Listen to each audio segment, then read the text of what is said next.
Killian Falcone hadn't planned on coming home that night.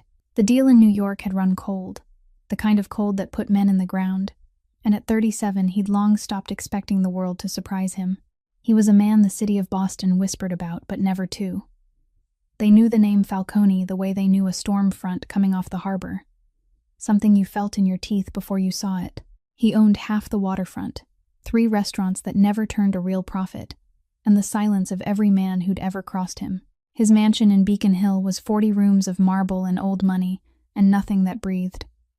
And he walked through it most nights the way a ghost walks through the house it used to love. He'd buried his whole family at 12 years old, and built an empire on the cold place that loss left behind. People feared him. Nobody knew him. And he'd made his peace with the difference a long time ago. But that night, somewhere past 2 in the morning, he heard something that didn't belong in his house. Crying. Small, broken, trying so hard to be quiet that it cut straight through 40 rooms of marble and found him. He followed it down the servant's stairwell, hand already drifting toward the weapon he didn't need.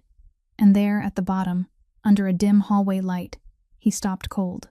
A little girl, no more than 4, sat alone on the bottom step in pajamas printed with tiny moons. She wasn't lost. She wasn't hurt. She was hunched over a single red ballet shoe, torn clean down the side, working a needle and thread through it with clumsy, determined little fingers, whispering to it like it could hear her, because her daddy gave it to her, and her daddy was gone, and she wouldn't, let it stay broken. Killian Falcone had watched men beg. He'd watched men lie and bleed and break. Nothing had moved him in 25 years. But standing in that stairwell, watching a 4-year-old try to stitch her dead father back into the world one ruined shoe at a time, something in his chest he'd buried with his family cracked wide open. He didn't know yet that the child's mother was the quiet woman who cleaned his floors after midnight. He didn't know the debt that had driven her here was held by the same men who'd murdered her husband. He didn't know that this little girl and her torn red shoe were about to walk straight into the center of a war he'd spent his whole life trying to win, or that she'd end up teaching the most feared man in Boston the one thing power had never been able to buy him. If you believe the hardest hearts can still be reached, give this video a like right now. Share it with someone who needs to remember that kindness is never weakness, and subscribe to the channel so you never miss a story that stays with you. Now let's go back to that stairwell, to the little girl, the torn shoe, and the dangerous man who'd never be the same again. The crying stopped short for 1 second, then hurried footsteps echoed up from the far end of the hallway below, and a young woman rushed out of the darkness with her breath breaking in uneven bursts. Maeve Donnelly came to an abrupt stop when she saw the tall shape of the man standing at the foot of the stairs, and every drop of blood seemed to drain from her face. She knew who he was. Everyone in this house knew, though no one dared to say it aloud. In that moment, she didn't think about herself. She only had time to see her daughter sitting there beneath the dim light, with the torn shoe in her hand, and she immediately stepped forward to put herself between Penny and the man, an ancient human reflex, placing her own body between her child and danger. "Oh God," she heard her own voice burst out, strained and trembling. "I'm sorry, Mr. Falcone. I'm so sorry. She didn't mean to. She wasn't bothering anyone. I'll take her away right now." The words poured out like water slipping through her fingers, fast and hopeless. The language of someone who had grown used to defending the very fact that she existed. She bent down, her hands clumsy as she gathered everything up. A thin blanket, a worn stuffed elephant, a plastic cup, the small belongings that betrayed the truth that this wasn't the first time the little girl had slept in this place. Her hands, he noticed, were calloused and reddened from cleaning chemicals, shaking as she folded the blanket. She didn't look into his eyes. She looked at the floor, at his shoes, at anywhere except his face, in the way of someone who had learned that looking powerful people straight in the eye was a luxury she wasn't allowed to have. "I'll leave tonight," she went on, and there was such resignation in her voice that the whole sentence sounded like a sentence she was reading aloud against herself. "You don't need to call anyone. I'll handle it myself. I only ask you not to." She stopped, her throat tightening. "Don't report this to the company, please. Because losing this job wouldn't only mean losing a job, it would mean losing everything." Killian said nothing. He looked at the woman kneeling on his floor in the middle of 2 o'clock in the morning, folding a torn blanket with trembling hands, ready to accept whatever he chose to throw at her, and something inside his chest, the same thing that had cracked open when he saw the little girl, widened even more. He had seen this kind of fear too many times. He had spent his whole life creating it, but the fear in this woman's eyes wasn't the fear of someone guilty.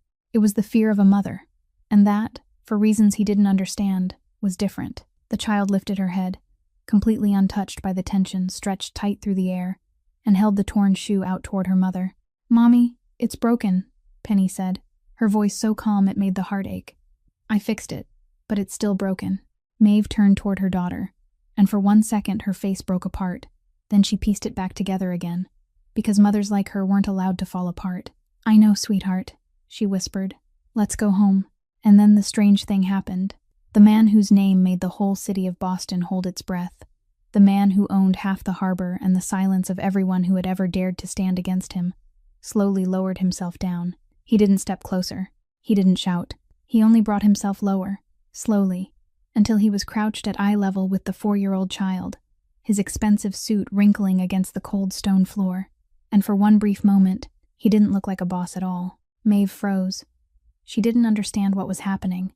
In all the scenes she had imagined during those few seconds of terror, every way he could punish her, fire her, destroy her, none of them looked like this. She stood there, one hand still clutching the blanket, her heart pounding, and watched the most dangerous man she had ever met quietly hold out his hand, palm turned upward, toward her daughter. "May I see it?" he said, his voice so low and soft that she could almost barely hear him. "I want to see the shoe." Penny glanced at her mother for a moment, as if asking permission, then placed the red ballet shoe into the outstretched palm of the strange man. Killian took it carefully, almost tenderly, the way a person holds something far more fragile than it appears. The shoe was tiny, its leather faded and worn thin at the toe, the tear running along one side sewn together with large, clumsy stitches made by a child's hand, the white thread standing out against the red like scars. He turned it in his hand without saying anything, and Maeve watched the scene with a strange feeling rising in her chest, something caught between fear and something she didn't dare to name. "Her father gave it to her," she said softly, and once the first words escaped, the rest kept pouring out after them, as if she had been holding them in for too long and no longer had the strength to hold them back. "He bought those shoes for her 2nd birthday. He was a firefighter, Station 19. He died 1.5 years ago." She stopped, and Killian didn't ask anything more. He only waited, and his silence wasn't like the judging silence she had known too well. It was an empty space where she could lay down her truth. "Penny doesn't really remember her father anymore," she went on, her voice deliberately even, the kind of calm that belonged to someone who had cried herself dry long ago. She was only 2.5 when it happened, but she kept the shoes. She knows they came from her father. So when one of them tore, she thought she had to fix it, because if she let it stay broken, it would be like, she didn't finish the sentence, but she didn't need to. Killian kept looking at the shoe. "After my husband died," Maeve said, "there were bills." She spoke that word as if it were something filthy. "The hospital. He didn't die right away. There were days in the intensive care unit. Machines. Things insurance wouldn't cover. And then the funeral." And then she realized that a 26-year-old widow with a little child and a stack of debt papers reaching all the way to the ceiling didn't have many choices. She didn't tell him the number. She didn't tell him whose hands those bills had eventually fallen into, partly out of shame, partly because even she didn't fully understand it. She only knew that the money she had borrowed to bury her husband had grown in a way she couldn't possibly keep up with. Interest upon interest, phone calls late at night, coldly polite voices reminding her that she owed. "So I work 2 jobs," she said. "During the day, I'm a cashier at a grocery store. At night, I come here. The night shift pays more, but there's no one to watch Penny at night, and I can't afford to hire anyone, and I don't have family in Boston, no one left at all. So she drew in a breath. This was the part that shamed her most. "So I bring her with me. I let her sleep in the back stairwell, where no one passes through. I thought if I kept her really quiet, no one would know. It's been several weeks. I know I'm not allowed to. I know, but I didn't have any other way, Mr. Falcone. I swear I didn't have any other way." She lifted her head for the first time since she had started speaking, and there was no begging in her eyes, only a bare truth and the last small piece of dignity she still had left. "I'm not asking for your pity. I'm only asking you not to take this job away from me." Killian didn't answer right away. He rose slowly, the red shoe still resting in his large palm, and he looked at it for a long while. So long that Maeve began to wonder if she had just said too much, if she had just signed her own sentence. Then he lifted his head, and his gaze settled on the little girl now pressing herself against her mother's leg, her eyes heavy with sleep, and when he spoke, his voice was hoarse in a way even he hadn't expected. "You won't lose your job," he said. Morning came to Beacon Hill the way it always came to the homes of the rich, quietly and without hurry. November sunlight filtering through silk curtains and spilling long across oak floors, polished so brightly they could hold a reflection. Killian sat alone at the head of a long dining table that could seat 14 people. Before him a cup of black coffee gone cold, and a newspaper he hadn't opened. And like every other morning, the silence inside this 40-room house closed around him like water around a drowning man.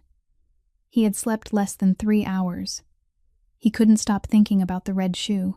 Finn Gallagher came in close to 8 o'clock, as he had done for the past 20 years. A 52-year-old man with salt and pepper, hair and eyes that had seen too many things most human beings would never have to see.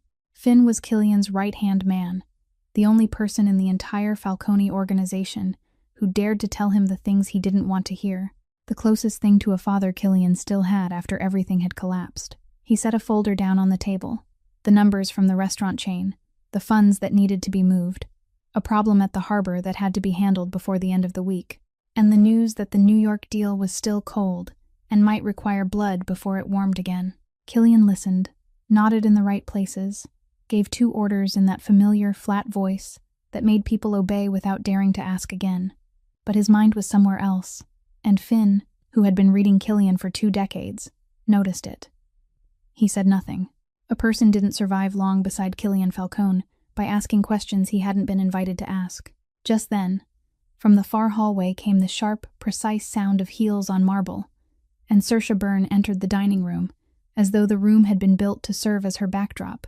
Saoirse was 34 years old, beautiful in the way beauty becomes when it has been refined through generations of money, the daughter of a financial family whose hands appeared clean on the surface and very dirty underneath, a family that had been laundering money for organizations like Killian since before he was born. The engagement between them wasn't a love story.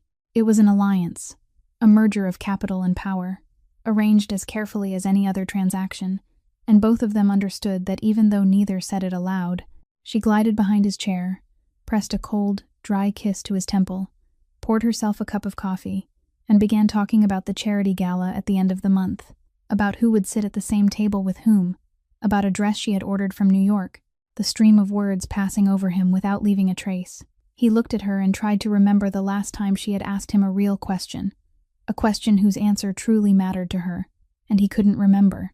When Saoirse left as abruptly as she had arrived, leaving the scent of expensive perfume hanging in the air, Killian sat still for a while longer, then spoke, and his own question surprised him a little. "The woman on the night shift," he said, without lifting his eyes from his coffee. "The one with the little girl. What do you know about her?" Finn stopped, the folder in his hand suspended halfway through the motion. In 20 years, Killian Falcone had never once asked about any of the invisible people who cleaned the floors, cooked in the kitchen, polished the silver pieces he never used. They existed at the edge of his world like furniture that knew how to breathe.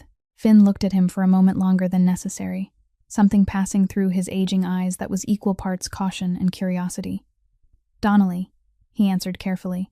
"Maeve Donnelly. Started about 4 months ago through the cleaning service company. Clean record. Is there a problem?" Killian finally lifted his head, and Finn couldn't read anything in his eyes, which in itself was unusual. "Nothing," Killian said. "Find out more about her for me. Everything." And Finn, who understood that simple orders were sometimes the beginning of the most complicated things, nodded and left, carrying with him the vague feeling that something inside this cold house had just shifted ever so slightly. The thought came to Killian so simply that it was almost ordinary, the kind of solution a man who had spent his whole life solving everything with money would think of first. The child had a broken shoe, so buy her a new shoe. He didn't understand why it mattered to him. He only knew that the image of those tiny hands sewing white thread through red leather kept returning to him all day, slipping between meetings and numbers. And by late afternoon he had sent someone to the most expensive children's store in Boston and bought a pair of red ballet shoes, real leather, perfect stitching, still carrying the scent of newness, placed inside a silk-lined box. That night, when Maeve came in for the night shift, bringing Penny with her because now she no longer had to hide the child. Killian waited until the little girl had settled into the small room he had quietly ordered, cleared out beside the service area. Then he set the box down in front of her. Penny opened it with the eagerness of a 4-year-old before anything wrapped up like a present, the tissue paper rustling beneath her small fingers. And for 1 second her face lit up when she saw the red. She lifted one shoe, turned it in her hands, studying the shiny leather without a single scratch, and Killian stood there waiting for the familiar satisfaction of a problem solved. But then the little girl's expression changed. The excitement faded, replaced by a look of serious confusion, and she placed the new shoe carefully back in the box, almost politely, the way a well-raised child refuses a gift she doesn't want to hurt the giver by rejecting. "This is pretty," Penny said, "but it's not my shoe." Killian frowned, not understanding. "It's a new shoe," he said, "just like yours, but not torn." Penny shook her head, her 2 little braids swaying, and she looked at him with the patient eyes of a child trying to explain something obvious to a slow adult. "But Daddy didn't hold this one," she said. "Daddy held the other one. Daddy held my shoe, and Daddy went to buy it, and Daddy gave it to me. He never touched this one." And then, as if the matter had been settled, she reached for her old, torn red shoe from inside her little backpack, hugged it to her chest, and set the box of new shoes aside with gentle finality. Killian stood still. Something in his chest tightened in a way he couldn't explain, a strange and unpleasant feeling, because he was a man who could buy anything in this city, who could buy silence, loyalty, even human lives, and yet a 4-year-old child had just shown him that there was something completely beyond the reach of every dollar he owned. Not the shoe. The hand that had touched the shoe. The person who was gone, yet still lived in every clumsy stitch across the faded leather. Maeve, standing in the doorway, had witnessed the whole thing, and she opened her mouth as if to say something, perhaps an apology for her daughter's stubbornness, but Killian lifted one hand slightly to stop her. He bent down, for the second time in less than a day, lowering himself to the child's eye level, and held out his hand. "Then may I borrow your shoe for a little while?" he said slowly. "I won't buy another new one, I promise. I only want to take it to someone very good, someone who can make this exact shoe better again. Still your father's shoe, not any other one." Penny studied him for a long while, weighing that promise with all the seriousness a child gives to the things that matter most. Then she placed the torn shoe into his hand for the second time.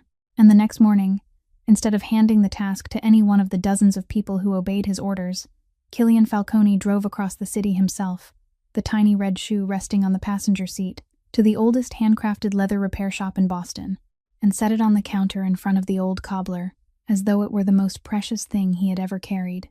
In the nights that followed, a strange habit began to form, though neither of them gave it a name.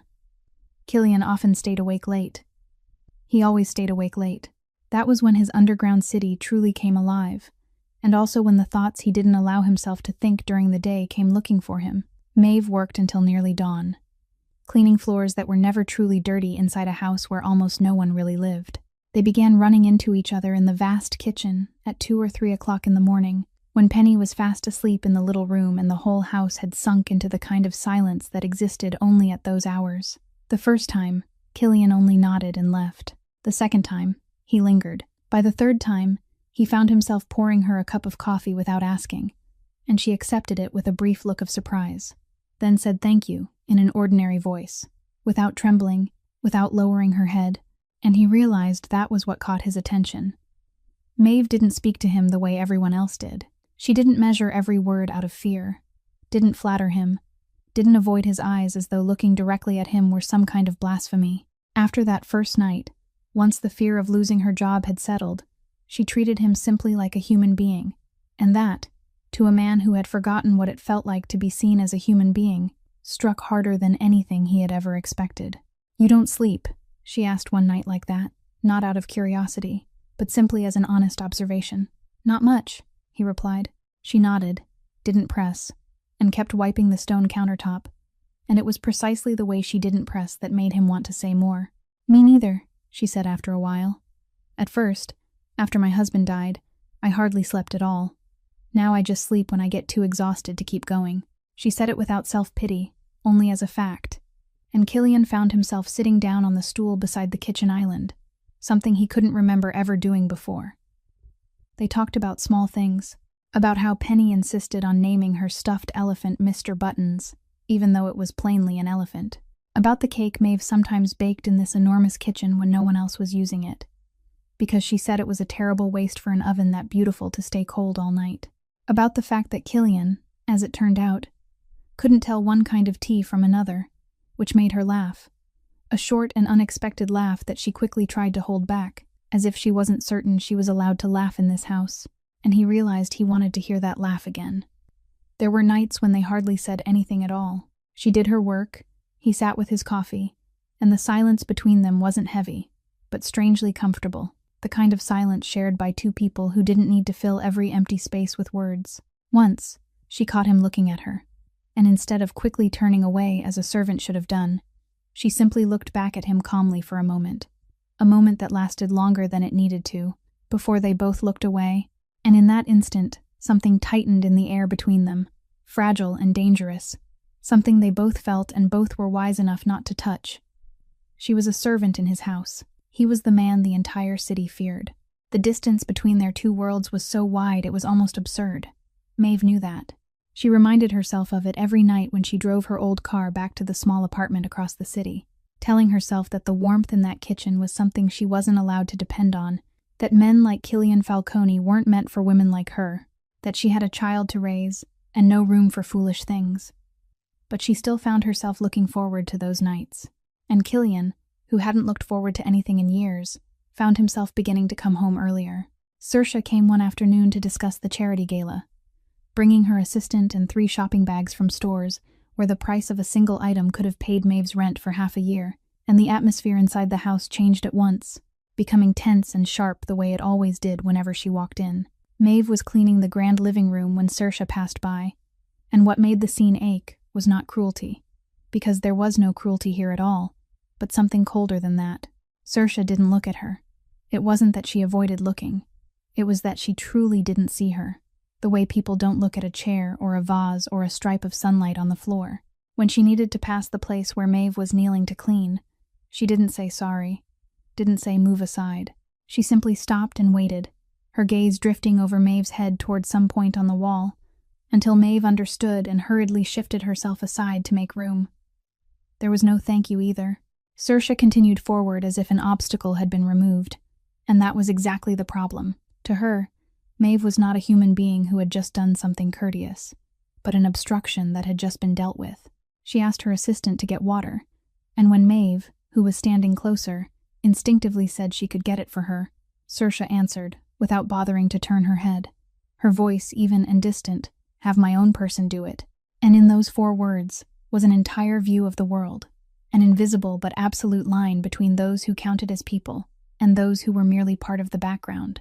Killian witnessed the whole thing from the threshold of the study, where he had been standing still without anyone noticing. He had seen scenes like this hundreds of times throughout his life, and it had never troubled him before, because that was the way his world worked. There were people above and people below, and the fact that someone like Saoirse didn't see someone like Maeve was as natural as water running downhill. But tonight, he saw it differently. He saw Maeve lower her head slightly and move aside. He saw the brief stiffening in her shoulders, the way a person swallowed something down because they had no choice except to swallow it, and he thought of the woman who had poured coffee for him and laughed that short laugh in the kitchen at 3 o'clock in the morning, the woman who had treated him like a human being while the whole world treated him only like a force, and a strange feeling rose inside him that took him a moment to recognize. It was disgust. Not disgust at Saoirse, because he knew she meant no harm. She was simply the perfect product of a world that had taught her from the cradle that there were certain human beings not worth her attention. It was disgust at that world itself, the world he had ruled, strengthened, and built his entire empire upon the top of.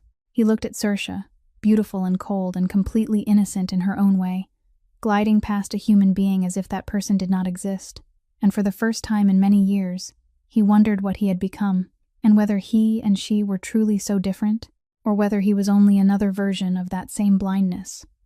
A man who had walked past 1,000 Maeves in his life, and had never once stopped to look. Saoirse lifted her eyes, caught him standing there, and smiled.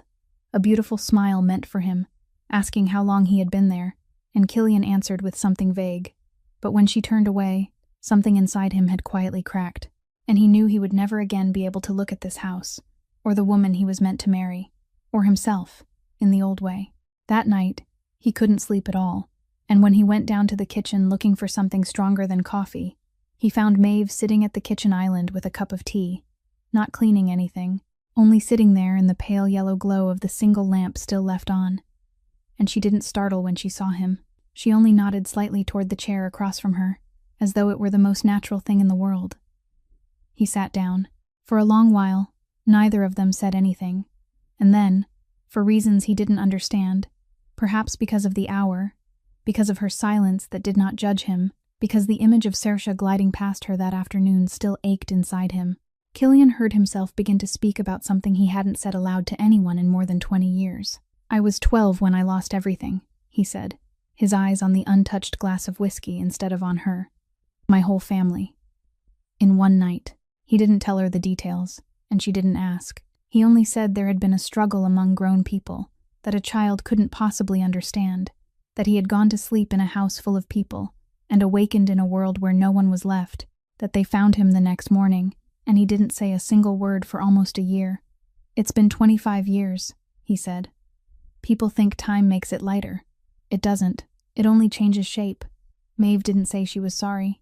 She didn't reach out to take his hand, didn't offer the hollow comfort people always gave when they didn't know what to say, the words she herself had heard hundreds of times after her husband died, and had learned just how useless they could be. She only listened, truly listened, in that rare way of someone who understood that some pain did not need to be repaired. It only needed to be witnessed. And when she spoke, she didn't speak about him. She spoke about Penny. "She lost her father when she was only 2.5, she said softly. "She was too little to keep many memories. I always thought that was cruel. That she would grow up with an emptiness she couldn't even name, a longing for someone she couldn't really remember." She stopped and turned the teacup slowly in her hands. "But hearing you talk, I wonder whether remembering clearly might be heavier." Killian lifted his eyes to her. And in that moment, a bare understanding passed between them. Not pity, but something much more equal. Two people from whom the world had taken something that could never be replaced, and who had been forced to rebuild themselves around the empty place it left behind. He thought of the 4-year-old girl sewing the red shoe in the dark, trying to hold on to a father she could barely remember. And he thought of the silent 12-year-old boy he had once been, and he realized that between Penny and him there was a thread he had never allowed himself to see. Two children left behind in a world that had suddenly gone hollow, each one clutching in their own way what remained of the people who had gone. The little girl had sewn the shoe back together, and he had built an empire out of stone and iron and fear. A wall so high that nothing could ever reach him again, and it had taken 25 years, and a 4-year-old girl, with a torn ballet shoe for him to realize that wall had never truly protected him. It had only locked him inside. He did not say that aloud, but when he looked at Maeve through the pool of lamplight, he had the feeling that she understood, and for the first time in a very long while, he did not feel alone inside his own 40-room house. Finn brought the file in on a damp evening near the end of the month, and from the very way he set it down on the table, slow and heavy, Killian knew something was wrong. "I looked into Donnelly the way you told me to," Finn said, "and I should have been able to stop at the clean file. But something didn't line up, so I dug deeper. And Killian, you're not going to like what I found." He opened the folder. The first part was exactly as Maeve had told him. A widow, a small child, a stack of hospital bills after the death of her firefighter husband. But Finn had traced those debts, traced the winding road they had traveled, from the hospital to a debt collection company, then from that company to another entity, then another entity after that, layers of shell companies stacked one over the other, until everything finally led back to a single name standing behind it all. And when Killian saw that name, the blood in his body went cold. Reyes. The debt Maeve was breaking herself to pay. The debt that had pushed her into the night shift in this house. The debt that had forced her to hide her daughter in the back stairwell was ultimately in the hands of Tomas Reyes's loan sharking operation, the greatest enemy he had, the man fighting him for every inch of ground at the harbor, the man around whom the cold New York deal had turned all along. But that wasn't the worst of it. Finn turned to the next page, and his voice dropped lower. "Her husband," he said, "the fire that killed him." According to the official file, it was a warehouse fire, an industrial blaze, He went inside to look for someone and couldn't get back out. But I talked to a few people. People who know things that don't appear in official records. And that warehouse, Killian, belonged to Reyes. It was holding something Reyes needed to make disappear. That fire wasn't an accident. It was a cover-up. They burned the warehouse to destroy what was inside, and they had no idea a fire crew would rush in to save people they thought were still trapped. Her husband died because he ran into a fire Reyes had started. Killian sat very still. The room around him seemed to shrink, and in that silence, he could hear the heartbeat of something dark and terrible beginning to take shape.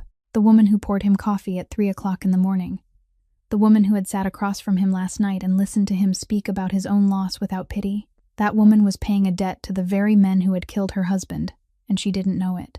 She didn't know that every dollar she exhausted herself to pay was flowing into the pocket of the man who had made her a widow. She didn't know that her 4-year-old daughter, the little girl who had sewn the red shoe to hold on to a father she could barely remember, had been left fatherless because of a crime someone had buried very carefully. And then another thought, even colder, slipped into Killian's mind. "There's one more question," he said slowly, almost to himself.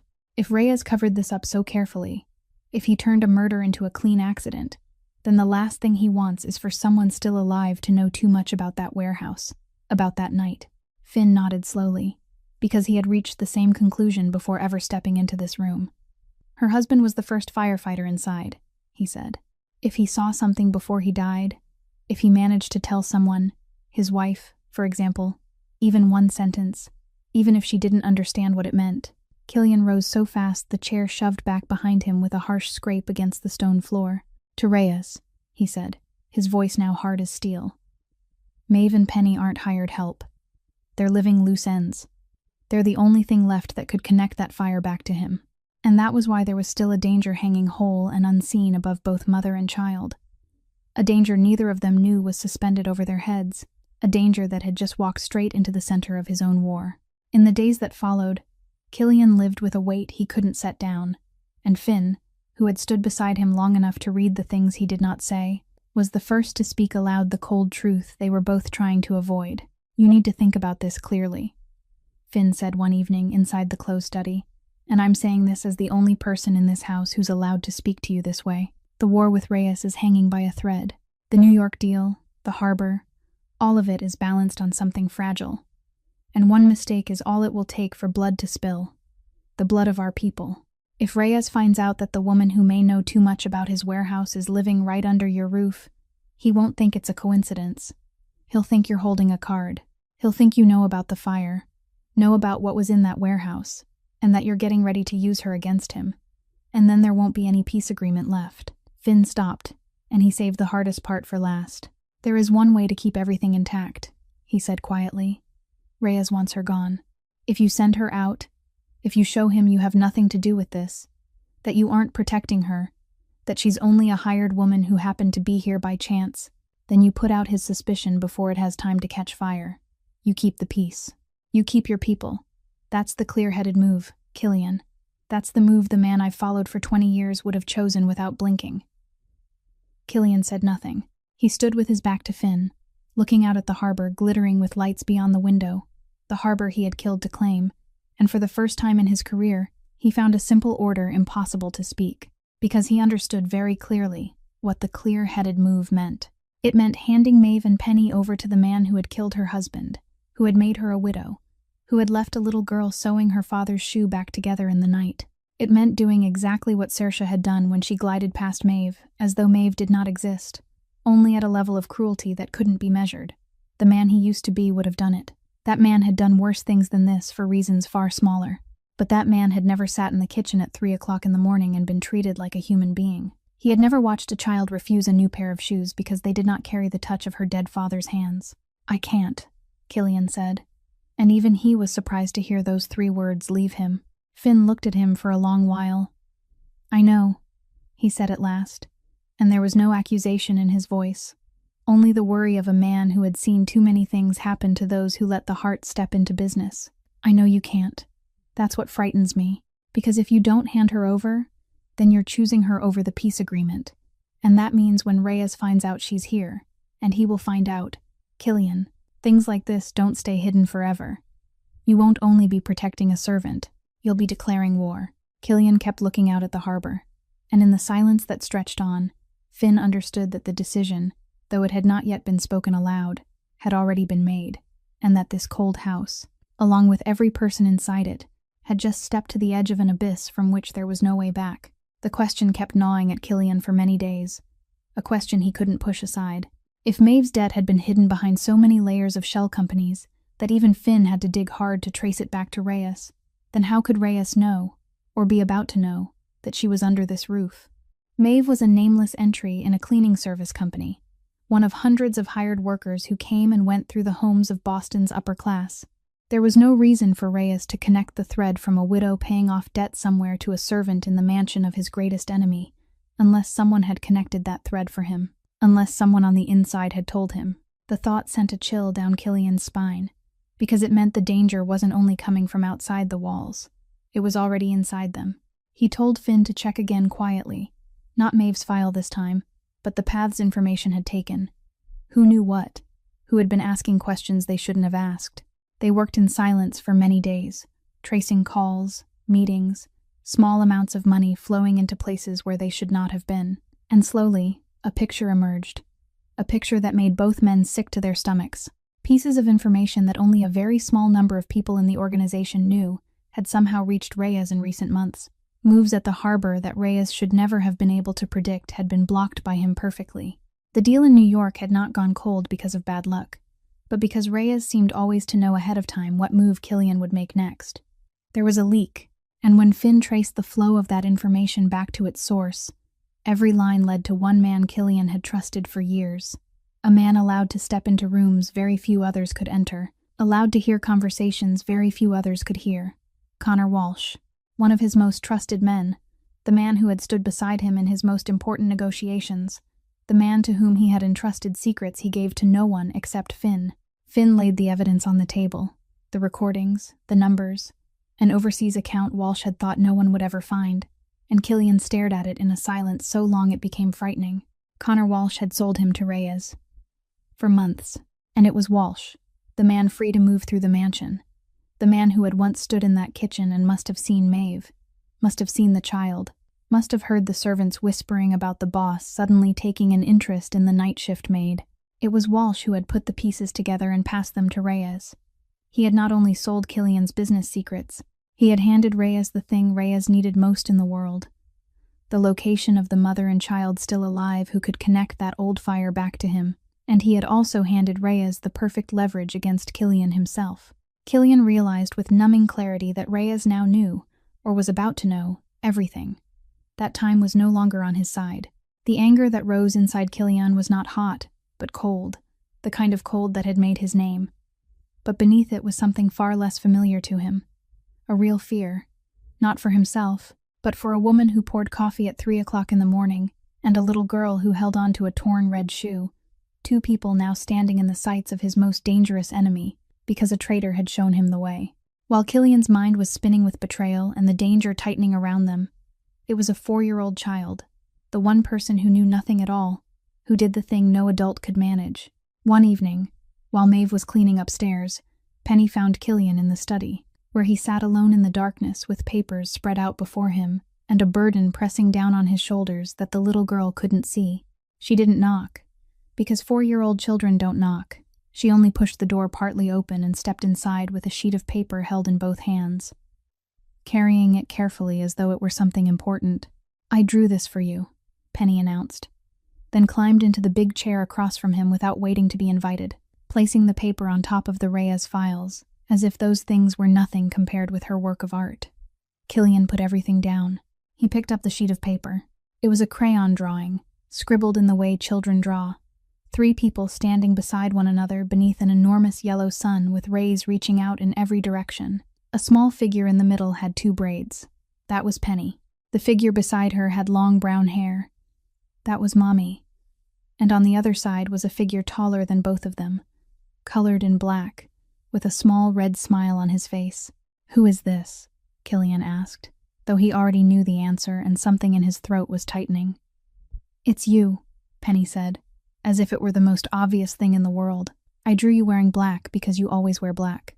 And I drew you smiling because I like it when you smile. But you don't smile very much, so I drew a smile for you." The little girl pointed to the space between the three figures, where their scribbled hands almost touched. "This is us holding hands," she explained. "Because we're family." Killian Falcone sat very still, the paper trembling slightly in hands that had held guns without ever shaking. And he looked at the three figures beneath the yellow sun, looked at the way a child had quietly placed him inside her world, inside her tiny family, without asking who he was, without caring what this city called him, without knowing or needing to know about blood and fear and empire. To Penny, he was simply the man in black she wanted to draw a smile for, and something inside him, the final layer of ice he had kept intact for 25 years, the layer even those nights in the kitchen had not fully melted, now broke completely and silently, without a sound. He realized, sitting there with the drawing in his hands, that he couldn't go back anymore. He couldn't go back to being the man who had walked past 1,000 people without seeing anyone. He couldn't go back to the world that had taught him some lives had value and some lives did not. This child and her mother had done something no enemy, no loss, no 25 years of loneliness had ever done. They had made him want to become a better man than the man he had been. "Thank you," he said, and his voice was thick and hoarse. "I'll keep it forever." Penny nodded with satisfaction, climbed down from the chair, and ran off with the carefree innocence of a child who had just completed the most important mission of the day, leaving the most dangerous man in Boston sitting alone in the dark, holding a crayon drawing, and quietly crying for the first time in many, many years. He arranged to meet Saoirse the next evening, not at the house, but at her penthouse overlooking the Charles River, because what he was about to say deserved to be said face to face, rather than over the phone, and because he owed her at least that much. She poured him a glass of wine, began talking about the guest list for the gala, and he let her speak for a while before setting the glass down untouched, and cutting in with the calm voice that had made so many people fall silent. "Saoirse," he said, "I think we need to stop." She stopped in the middle of a sentence, her wineglass suspended in the air, and for one brief moment her perfect composure cracked open to reveal genuine confusion. "Stop what?" she asked. "The engagement," he answered.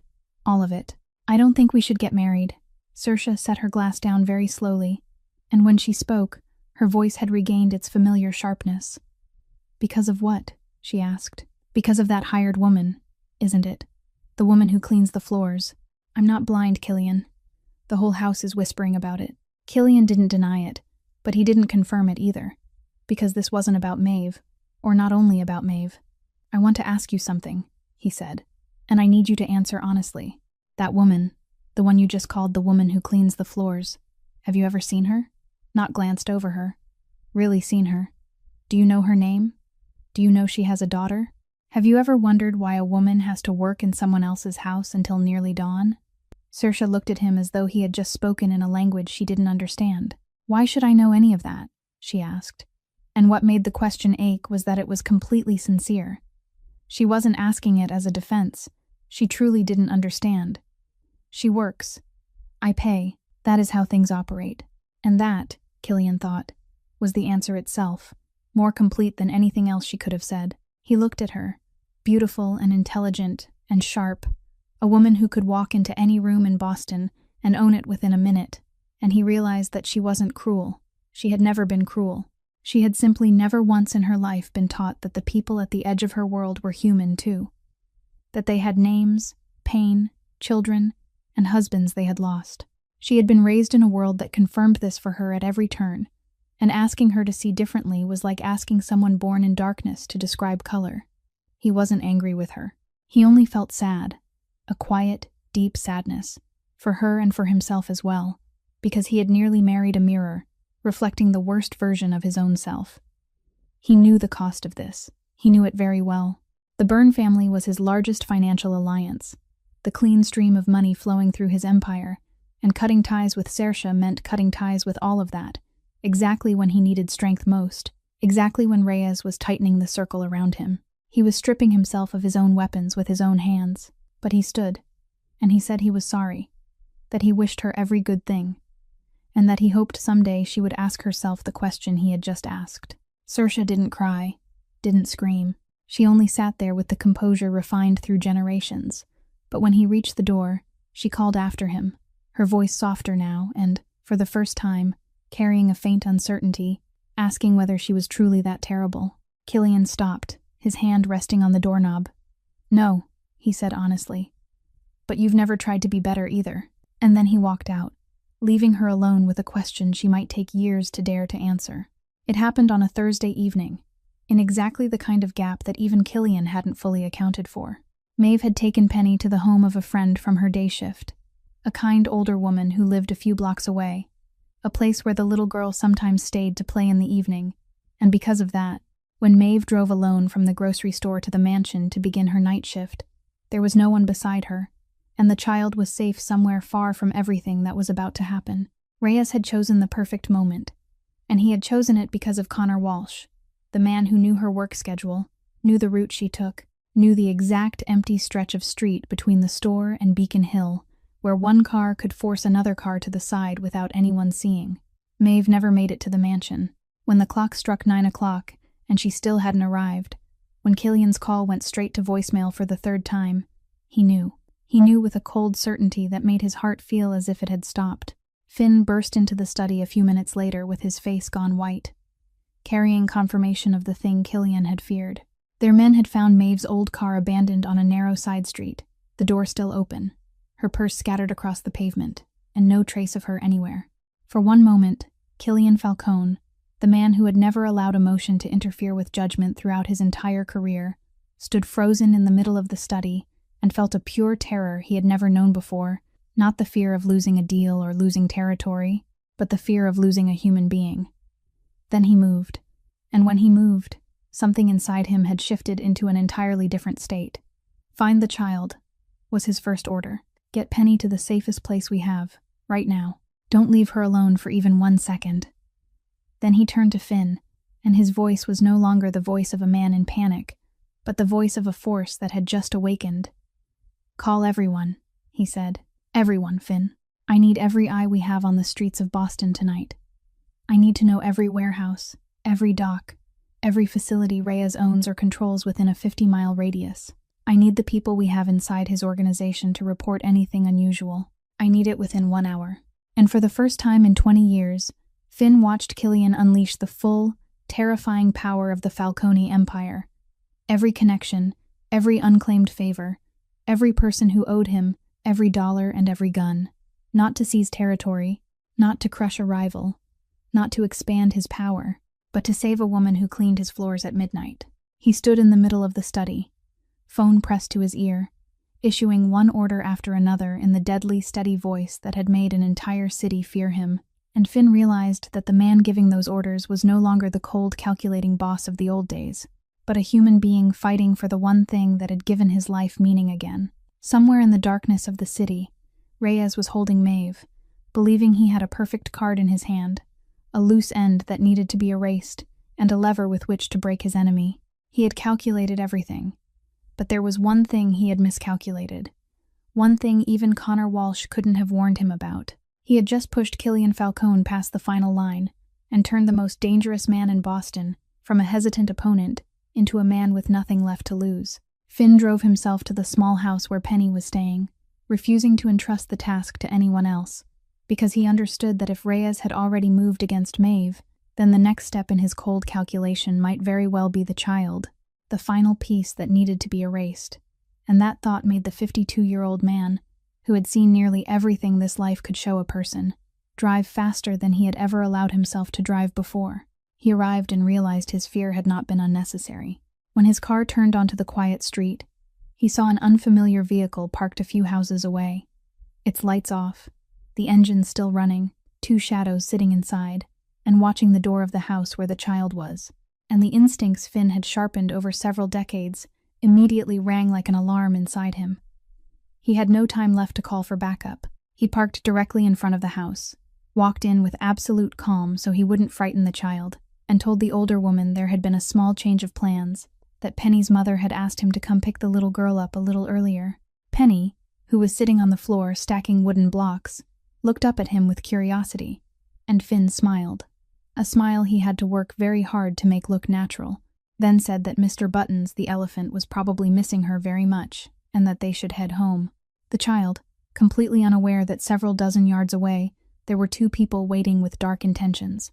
Happily gathered up her stuffed elephant and the torn red shoe she never let out of her sight, then placed her tiny hand in Finn's. He lifted her into his arms, holding her against his chest in a way that wrapped his whole body protectively around her, and walked quickly back to the car. Every sense stretched tight, his back turned toward the strange vehicle like a shield. He placed Penny in the back seat, fastened her seatbelt with steady fingers even though his heart was pounding, then got behind the wheel and drove away, his eyes flicking to the rearview mirror, and he saw the unfamiliar car pull out behind them. For several breathless minutes, Finn threaded through Boston's narrow streets he knew like the palm of his own hand, turning sharply in unexpected places, cutting through routes that only someone who had lived in the city his whole life would know, while in the back seat Penny softly sang a little song to her elephant, completely unaware of anything. And it was that innocence of hers that both tightened Finn's heart and made him more determined than ever. He called for more men to block both ends of the street ahead, and as a fleet of Killian's heavily armed vehicles abruptly swarmed and locked down the intersection, the strange car realized they were completely outnumbered, forcing them to violently reverse and vanish into the night. Finn did not stop until he had brought Penny all the way inside the safest place the organization had. A discreet location with people he trusted absolutely guarding every entrance and exit, and only when the door closed behind him and the child was settled, still hugging the elephant and the shoe, asking for cookies and asking when her mother would come, did Finn allow himself to breathe out. He called Killian and said 3 words.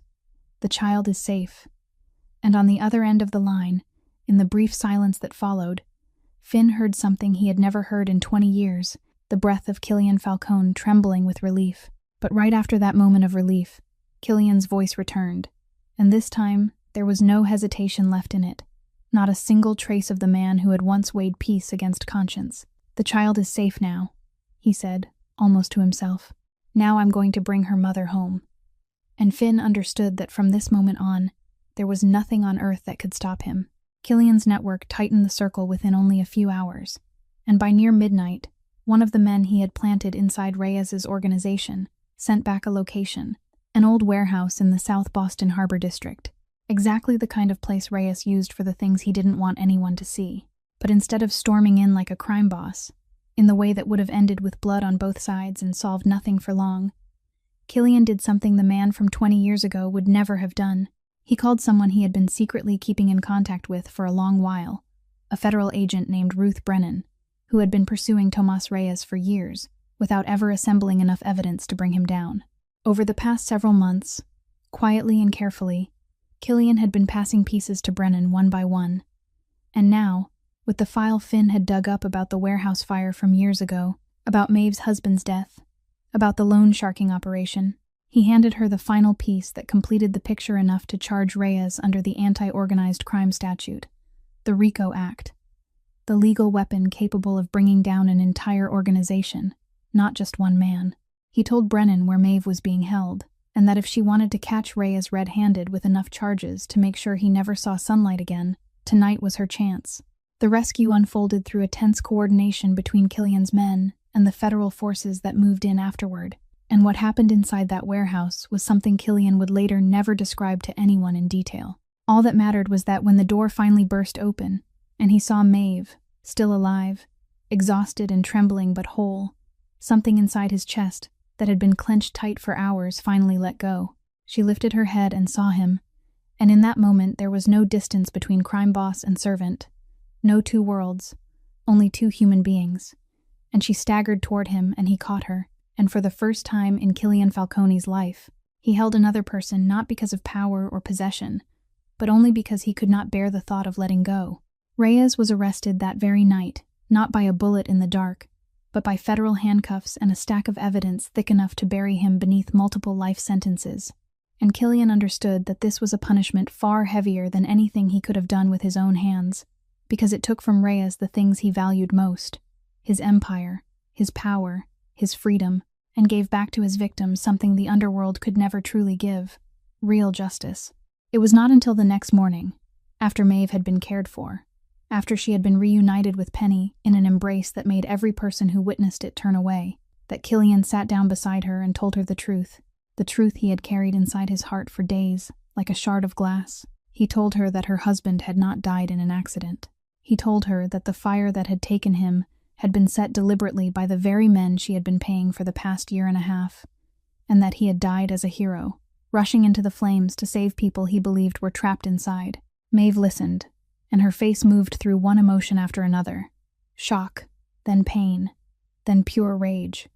And finally, strangely, something close to peace, because for a year and a half she had lived with an unnamed question, a feeling that something was wrong but that she could never reach it. And now she had the truth, no matter how cruel that truth was. She cried in the way she had not allowed herself to cry for so long. And Killian sat beside her, saying nothing, simply being there, allowing her at last to set down the burden she had carried alone for far too long. As for Connor Walsh, his betrayal was brought to light, and he was arrested alongside Reyes's inner circle, ensuring the traitor would share the same dark fate as the empire he chose to sell out. Reyes's collapse left a power vacuum in Boston, and in the world Killian had once lived in, a vacuum like that was an invitation to blood and ambition, to men ready to rush in and fight over what Reyes had left behind. The man from 20 years ago would have seen an opportunity there, territory to seize, an empire to expand.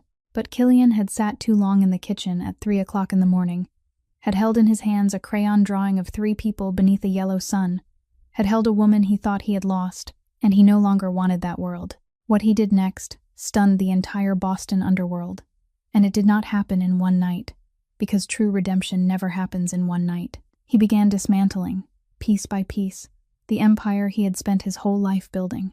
He couldn't simply walk away, because men like him weren't allowed to simply walk away. Too many people depended on him.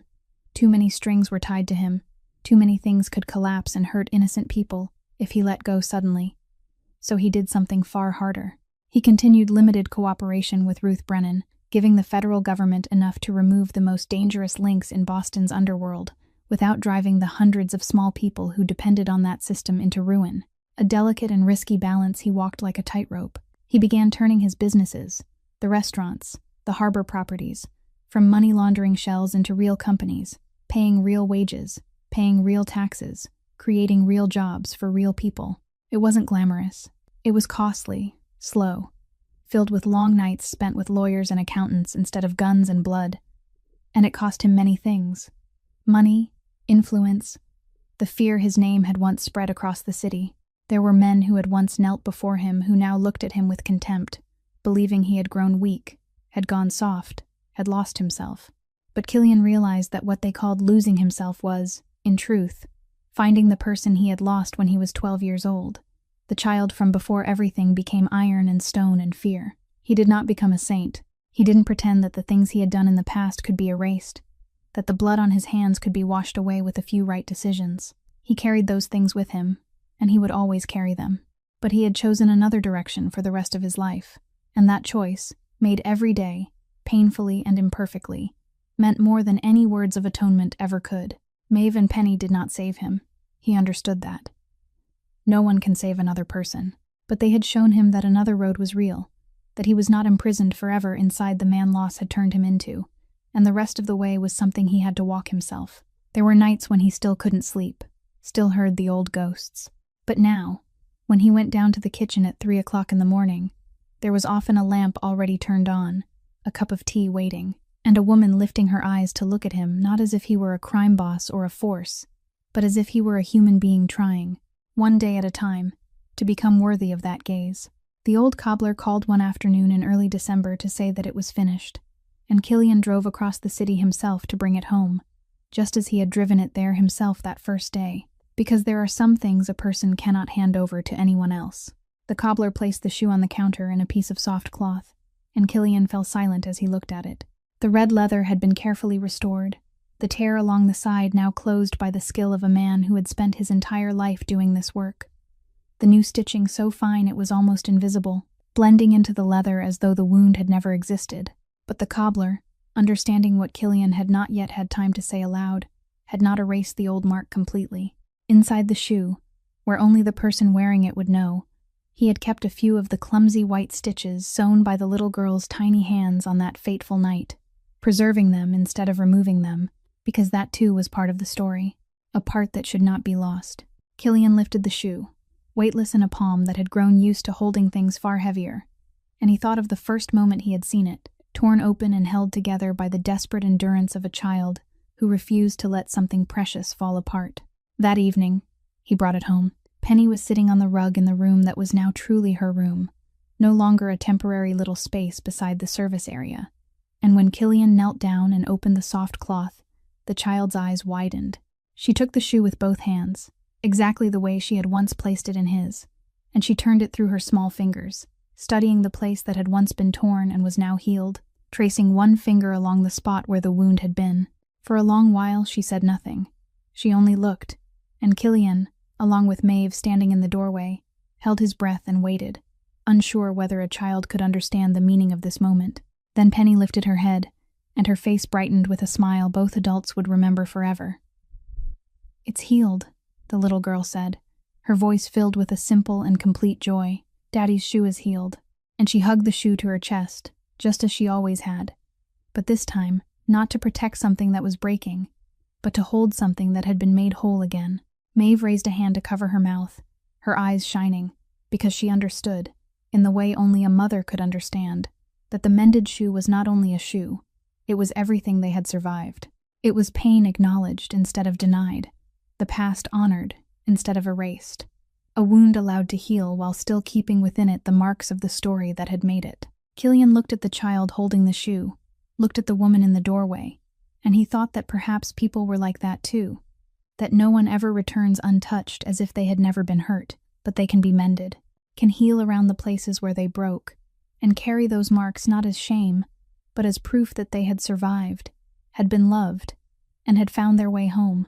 A few months passed, and spring found its way to Boston in the gentle way it always did, melting the last layers of ice left along the banks of the Charles River.